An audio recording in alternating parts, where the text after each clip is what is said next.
Have you ever felt nervous at the airport when traveling? Yes, many people do. But today, we'll help you feel confident. Welcome to Daily Speaking English Podcast, where learning English is easy and fun. I'm Lina. And I'm Ben. Hello, Lina. How are you today? I'm doing great, Ben. I'm excited about today's topic. Me too. We're going to talk about something really useful for travelers. That's right. If you want to practice speaking English every day with us, please subscribe to our channel.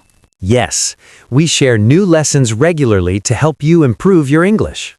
So Ben, let's imagine you're going on vacation, maybe to a beach or a beautiful city. Sounds wonderful. I love vacations. Me too. But first, you need to get through the airport. Right. So where does our airport journey begin? It begins when you walk through the big airport doors. What's the first thing you see? I see a huge board with lots of numbers and city names. Exactly. That's called the departures board. Departures. That word means planes that are leaving, correct?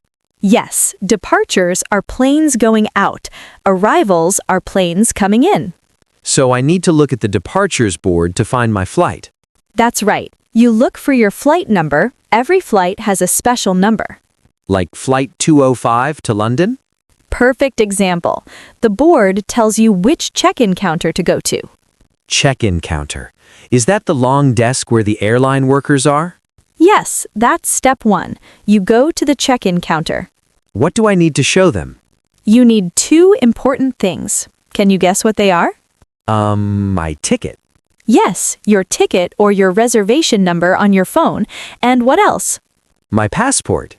Correct. Your passport is the most important travel document. So I walk up to the counter and say, "Hello, here is my passport and ticket."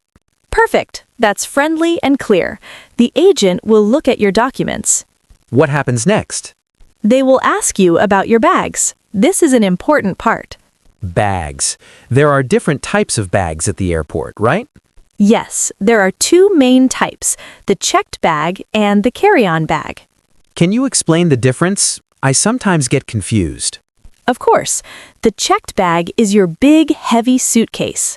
The one I pack all my clothes in. Exactly. You give this bag to the agent at the counter. And then what happens to it? It goes under the plane. You won't see it again until you arrive at your destination. So it's like saying goodbye to my bag for a few hours. Yes, goodbye, big suitcase. And the carry-on bag is different. How is it different? The carry-on is a small bag. You keep it with you during the flight. Oh, I carry it on the plane. That's why it's called carry-on. Exactly. You're learning the vocabulary so well, Ben. Thank you. But I have a question about the checked bag. What's your question? I can pack as much as I want in my checked bag, right? No, that's a very important point. Checked bags have a weight limit. What happens if my bag is too heavy? You have to pay extra money. It's called a fee. I don't want to pay extra fees. What should I do? Pack light. Only bring what you really need. That's good advice. Pack light, save money. Exactly. Now, at the check-in counter, they'll ask you an important question. What question? They'll say, would you prefer a window seat or an aisle seat? Window or aisle? What's the difference? The window seat is next to the window. You can see outside during the flight. Oh, I can see the clouds and the ground below. Yes, it's beautiful, but the aisle seat is next to the walkway. Why would someone choose the aisle seat? Because it's easier to stand up and walk around. You don't have to climb over other people. Ah, that's useful, especially on long flights. So, which seat do you prefer, Ben? I think I prefer the aisle seat. I like to move around. Good choice. You can tell the agent, an aisle seat, please. An aisle seat, please. I'll remember that phrase.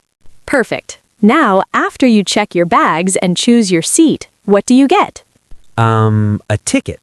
Close. It's called a boarding pass. Boarding pass. What's that? It's a special paper or digital document. It's your key to get on the plane. So I need to keep it safe. Yes, don't lose your boarding pass. Keep it in your pocket or with your passport. Got it. Boarding pass equals very important. Exactly. Now comes the part that makes many people nervous. What part is that? Security. The security checkpoint. Oh, security. I always feel a little worried there. Many people do. Everyone is moving quickly and there are many rules. What do I need to do at security? First, you need to put your things in plastic boxes. These boxes are called trays or bins. Trays. Okay. What goes in the trays? You put your carry-on bag in a tray. Just the bag? No, you also put your phone, your keys, your wallet, and your laptop in trays. Wait, my laptop. Do I need to take it out of my bag? Yes, this is very important. Your laptop needs its own separate tray. That's a helpful tip. I'll remember that. Good. And usually you also need to take off your belt and your shoes. My shoes? Really? Yes, it seems strange, but it's for safety and security. So I should wear easy shoes to the airport. Absolutely. Wear comfortable shoes that are easy to take off and put on. No boots with lots of laces. Exactly. Slip-on shoes are the best choice for airport travel. Good to know. What about my water bottle? Can I bring water? That's another important rule. No liquids over 100 milliliters. So if I have a big water bottle, what do I do? You need to finish drinking it or throw it away before security. And then I can buy water inside the airport.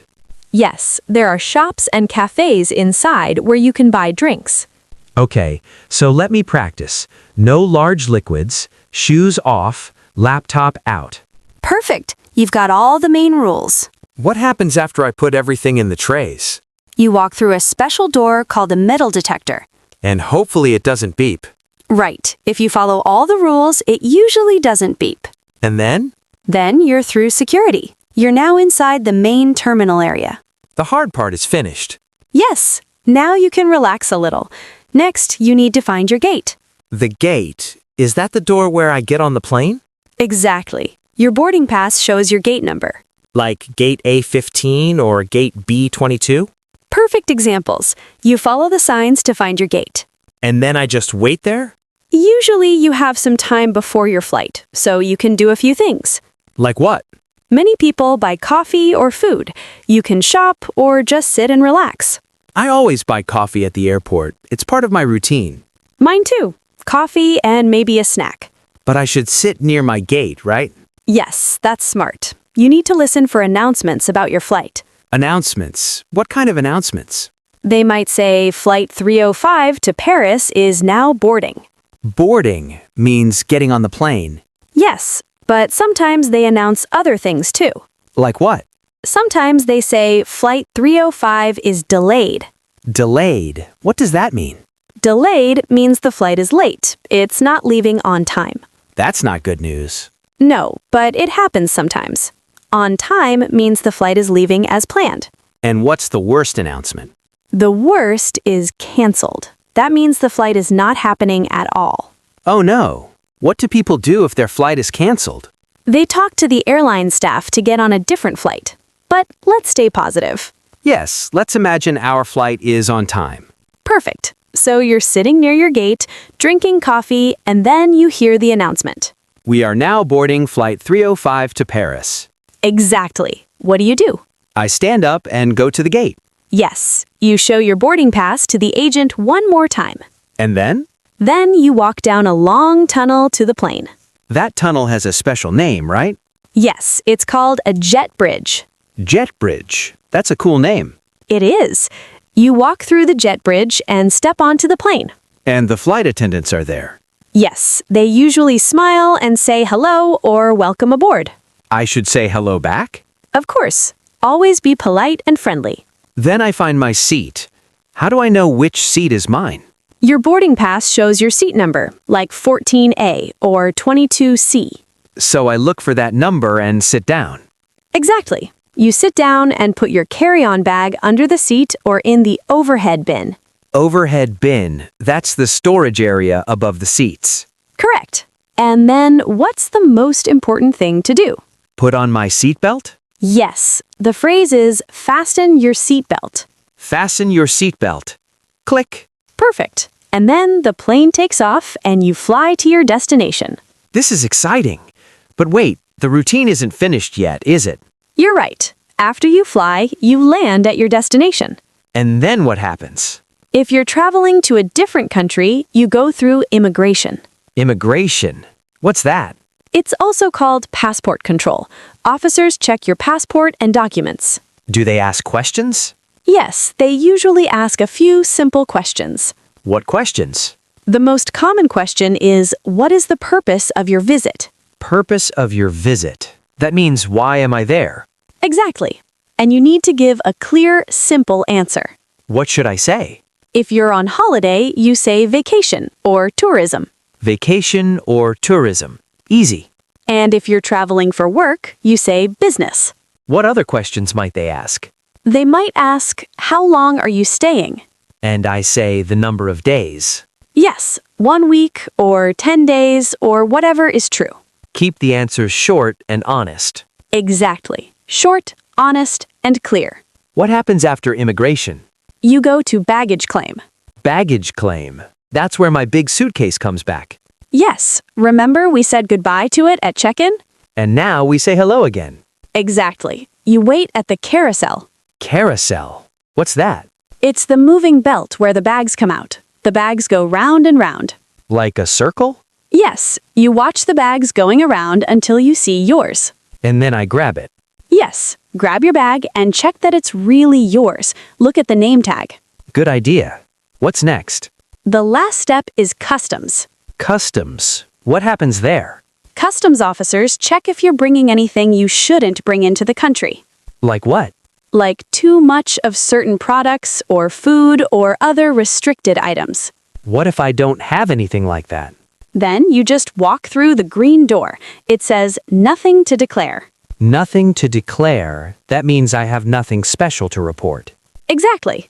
And then you're finished. You walk out of the airport. I did it. I survived the airport. You did. And when we break it down step by step like this, it's not scary at all. You're right. It's just a series of small, simple steps. Check-in, security, gate, boarding, flying, arrival, immigration, baggage claim, customs. And knowing all these English words makes it so much easier. Absolutely. Words like boarding pass, carry-on, aisle seat, delayed, jet bridge. When you understand the vocabulary, you feel confident. If you're finding this helpful, please subscribe to our channel. You'll get regular English lessons that help you in real situations.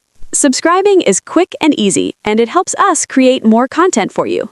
Okay, let's continue. So, Lina, do you have any final tips for airport travel? Yes, arrive early, at least 3 hours for international flights. That's a long time. Airports can be busy, so it's better to have extra time. Good point. Another tip is to download your airline's app. It shows real-time flight information and lets you check in online. That's convenient. It really does. One more tip is to keep important things in your carry-on. Like what? Medicine, phone charger, a change of clothes, important documents. Why? Because sometimes checked bags get lost or delayed. Oh no, that would be terrible. It doesn't happen often, but it's good to be prepared. So I keep the most important things with me. Exactly. That way, even if your checked bag is late, you have what you need. These are really practical tips, Lina. I'm glad they're helpful. Traveling can be stressful, but preparation helps. And learning the English vocabulary helps too. Definitely. When you know the words, you can ask questions if you're confused. Like, excuse me, where is gate B12? Perfect. Or, what time does my flight board? Or, is this flight delayed? Exactly. Simple questions can help you feel more in control. I feel so much more confident about airport travel now. That's wonderful. I think our listeners do too. I hope so. Airports are actually pretty organized once you understand the system. They are. Every airport follows a similar routine. Check-in, security, gate, board, fly, arrive, immigration, baggage, customs, exit. You've memorized the whole process. It's easy when you practice it like this. And remember, airport staff are usually very helpful. Really? Yes, if you don't understand something, you can ask them. What should I say? Just say, "Excuse me, can you help me? I don't understand." And they'll help? Most of the time, yes. They're used to helping travelers who speak different languages. That's reassuring. It is. Don't be afraid to ask for help. Ask for help. Got it. Now, let's review what we talked about today. Yes, let's review. We covered a lot of important airport vocabulary and routines. We did. It was very useful. First, we talked about arriving at the airport and finding the departures board. The departures board shows all the flights that are leaving. Right. Then we talked about check-in. You go to the check-in counter. And I show my passport and ticket or reservation. Exactly. We learned about 2 types of bags. The checked bag is the big suitcase that goes under the plane. And the carry-on bag is the small bag you keep with you. We also learned about choosing a seat, window or aisle. The window seat is next to the window. The aisle seat is next to the walkway. And the agent gives you a boarding pass. That's right. The boarding pass is your key to the plane. Keep it safe. Then we talked about security. Security can be stressful, but if you're prepared, it's easy. Put your bags, laptop, phone, keys, and wallet in trays. Take off your belt and shoes. No liquids over 100 milliliters. Walk through the metal detector, and you're done. Then you find your gate and wait for boarding. Listen for announcements. Your flight might be on time, delayed, or canceled. When they announce boarding, you show your boarding pass and walk through the jet bridge. You get on the plane, find your seat, and fasten your seatbelt. After you land, you go through immigration if you're in a different country. The officer asks questions like, "What is the purpose of your visit?" You answer simply, vacation, tourism, or business. Then you collect your checked bag at baggage claim. You watch the carousel and grab your suitcase. Finally, you go through customs and exit the airport. And that's the complete airport routine. When we review it like this, it's clear and logical. It is. Each step follows the next step. I feel ready to travel now. That's fantastic, Ben. Thank you for this lesson, Lina. You're welcome. And thank you to everyone listening. We hope this episode helped you feel more confident about airport travel. Remember, the key to feeling comfortable is preparation and practice. Learn the vocabulary, understand the routine, and don't be afraid to ask for help. Exactly. And here's a tip for our listeners. What is it? Listen to this episode again tomorrow and again next week. Why should they listen multiple times? Because repetition helps you remember the vocabulary and phrases. The more you hear these words, the more natural they become. Exactly. The first time you listen, you learn. The second time, you remember. The third time, it becomes automatic. That's how language learning works. So please, listen to this episode several times. And practice using the vocabulary in your own sentences. Yes, try making your own airport conversations. Pretend you're at check-in. What would you say? Or imagine you're going through security. Practice the steps. This kind of practice really helps. It does. And when you actually go to an airport, you'll feel prepared. If you want to keep practicing real conversations with us, click right here for our full playlist on how to talk in English. It has everything you need to feel confident in your next conversation. We have many topics like travel, shopping, hotels, and more. So many useful topics. Now, we have a question for you, our wonderful listeners. Yes, we want to know your opinion. When you travel by plane, do you prefer a window seat or an aisle seat? Think about it. Do you like looking out the window at the clouds? Or do you prefer the freedom of the aisle seat? Please write your answer in the comments below. Tell us why you prefer window or aisle. Yes, we love your comments. Please leave one below. And if you haven't subscribed yet, please do it now. Click subscribe, give us a thumbs up, and hit the bell icon. Share this with your friends. Yes, join our community. Thank you for being with us. Safe travels and happy learning. Remember, every conversation is practice. Keep going. You're amazing. See you next time. Goodbye, and keep practicing.